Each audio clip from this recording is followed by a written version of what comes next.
Au nom du groupe Rassemblement national et j'imagine de toute notre Assemblée, rendons hommage à Fabrice Muello et Arnaud Garcia, tués durant l'attaque de leur fourgon pénitentiaire à Incarville. Un an après, Monsieur le Ministre, où en est-on? La situation est d'autant plus alarmante. Rien n'a changé, tout a empiré. Les agents pénitentiaires sont toujours des cibles. En France, les agressions contre eux explosent. En 2024, le ministre de la Justice recensait plus de 5000 agressions physiques contre les surveillants, soit une hausse de 20% en 5 ans. À des conditions de travail qui se dégradent, viennent s'ajouter des actes d'intimidation, de dégradation et des menaces. Voitures taguées et brûlées, tirs à la Kalachnikov, incendies et têtes mises à prix. Ces hommes et ces femmes se promènent aujourd'hui avec des cibles dans le dos.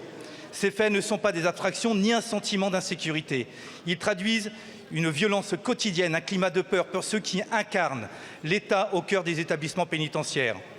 Dans ma circonscription à Liancourt, dans l'Oise, dans la nuit du 5 au 6 mai 2025, le domicile d'un couple de surveillants a été visé par un incendie criminel.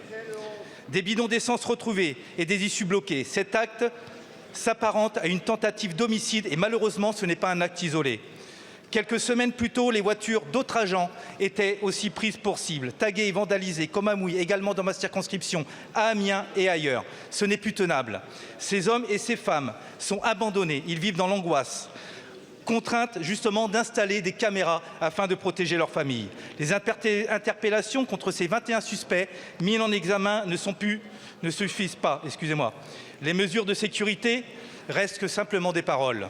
Le Rassemblement national et les agents attendent des actes concrets, renforcement des effectifs et sanctions exemplaires contre les agresseurs qui devraient écoper d'une peine d'une prison ferme systématique. Nous voulons rétablir la loi et l'ordre dans notre pays. Monsieur le ministre, il est temps d'agir.